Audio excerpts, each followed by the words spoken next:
A potential whistleblower on LinkedIn is apparently planning a tell-all book that will name names and expose the dark underbelly of the UK's asbestos industry. If even half of what he is saying is true, the revelations contained within his book will cause a storm of unprecedented magnitude within the sector. Yet, in many ways, any such book will merely reinforce that which we already know. Corruption and criminality are rife within the UK demolition and construction industry.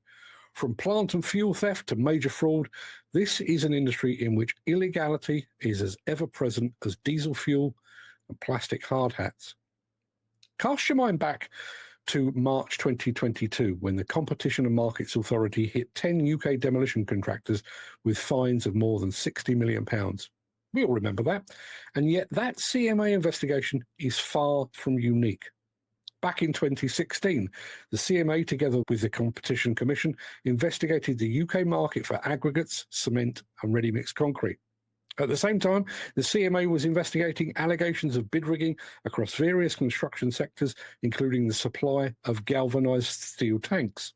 In 2017, several firms admitted involvement in anti-competitive practices within the fit-out sector. 7 contractors have just this week offered to stump up £100 million to settle an investigation into the UK house building sector. Meanwhile, the CMA is currently gathering evidence for a potential investigation into the roofing sector. That case opened in December last year and is yet to run its course, but there is suspicion that several firms colluded to manipulate bids for building contracts under the government's schools improvement scheme. And it doesn't end there. Just 2 months ago, 3 construction bosses were convicted of bribing energy officials linked to a major Devon housing development. 2 former E.ON employees were found to have accepted around £2 million in bribes in a scandal that included cash payments and false invoices. In April this year, the Serious Fraud Office arrested 3 individuals tied to Blue 3 and former associates of Mace over more than £3 million in alleged bribes concerning the construction of a Microsoft data centre in the Netherlands. Also in April this year, the owner of a labour supplier company, Tony Demolition Workers, was sentenced to 3.5 years imprisonment over bribes of more than £600,000 paid to 3 former Keltbray managers. Those former Keltbray managers got between 2 and 3.5 years as well. During the COVID-19 pandemic, the UK government introduced a series of support loan schemes to help companies survive. By the beginning of this year, more than 40,000 UK construction firms had defaulted on their bounce-back loans. In fact, just 11% of those emergency loans to construction companies have been repaid. More than 1,000 mid-sized construction firms have defaulted at least once on their Coronavirus Business Interruption Loan Scheme, or CBILS. Approximately a third of CBILS debts are still to be repaid. Now, you can't look at this scale of criminality that we're seeing and still pretend this is about a few bad apples. It's the whole barrel, or more accurately, it's what the barrel has become, a pressure cooker, an industry where margins are razor thin, competition is cutthroat, and the line between opportunity and desperation is often no more than a mark on a falsified invoice. Construction feels compromised. Bribery, corruption, fraud, misuse of public funds.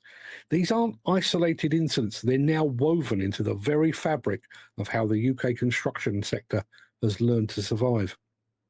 Construction builds hospitals, schools and homes, yet the moral scaffolding holding it all up is rusting away. For decades, it's operated in a space where accountability is scarce and scrutiny is conveniently delayed. The complexity of subcontracting chains makes it easy to shift blame. The revolving door of companies folding and rebranding makes it easy to hide. And the relentless pressure to deliver projects on time and on budget creates the perfect conditions for shortcuts, favours and payoffs. Some people will, I'm sure, argue that this is just the nature of the business, that in a high-stakes, high-pressure environment, people will always find ways to game the system. But that misses the point entirely, because this isn't just business. This is public money. It's taxpayer-funded regeneration schemes, publicly financed infrastructure, emergency pandemic loans. And yet, time and time again, we see the safety nets put in place to protect the vulnerable being looted by those in the know. those with connections, those who've been playing the game long enough to know which doors stay unlocked. What does it say about an industry when millions of pounds in COVID loans meant to keep workers afloat during a crisis are siphoned off, unpaid, or misused? What does it say when the firms defaulting on those loans are the same ones that benefited from government contracts or bounced back to profit while refusing to repay? It says we've created a system where honesty is a liability and bending the rules is just another tool in the toolkit. And don't be fooled into thinking this is just about rogue directors or fringe players. Some of the most damning cases involve well-established firms, former executives, and public-private partnerships. When former employees of national energy companies are accepting bribes to influence housing infrastructure contracts, or when demolition firms are found to have handed over hundreds of thousands in backhanders to secure work, it ceases to be anecdotal. It's become structural. Why is this happening? Well, there's greed, of course, and it's rampant. But it's also because the construction industry is being squeezed from every direction. Material costs are soaring, labour is harder to come by, payment delays are chronic, and in the midst of all that, firms are expected to hit environmental targets, meet social value quotas, and remain commercially viable, often on tenders that were underpriced from the very beginning. Something has to give, and far too often what gives is ethics. This isn't to excuse the actions, it's to understand the climate that produces them. When you're juggling delayed payments from a client, looming payroll, and a tender that only makes sense if you lowball the bid and claw back the margin somewhere else, you start to look at rules as suggestions. You look at procurement systems not as safeguards, but as obstacles to overcome. You start to think maybe just once you'll take a shortcut. But in construction, shortcuts have a nasty habit of becoming a well-trodden path. And when everyone's doing it, or at least turning a blind eye to it, who is left to blow the whistle? The regulators? Understaffed, under-resourced, and often playing catch-up years after the fact. The clients? Many are complicit, or at best apathetic, happy so long as their building gets done and the PR shots make them look good. The public? They never even see the rot till it's too late, until the firm goes bust, or the scandal makes it to the newspapers. There's a saying in this industry, you're only as good as your last job.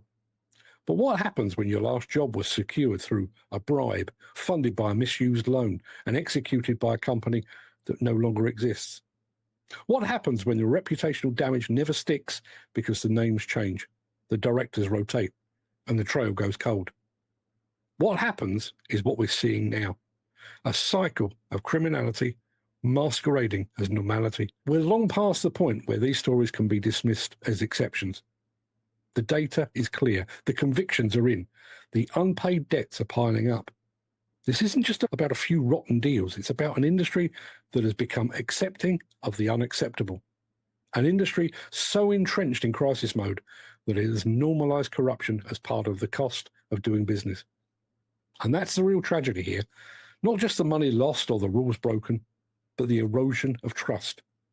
Until that changes, criminality in construction won't be a headline. It'll be a fixture, a brick in the wall, another cost passed down the chain, paid, as always, by those least able to afford it.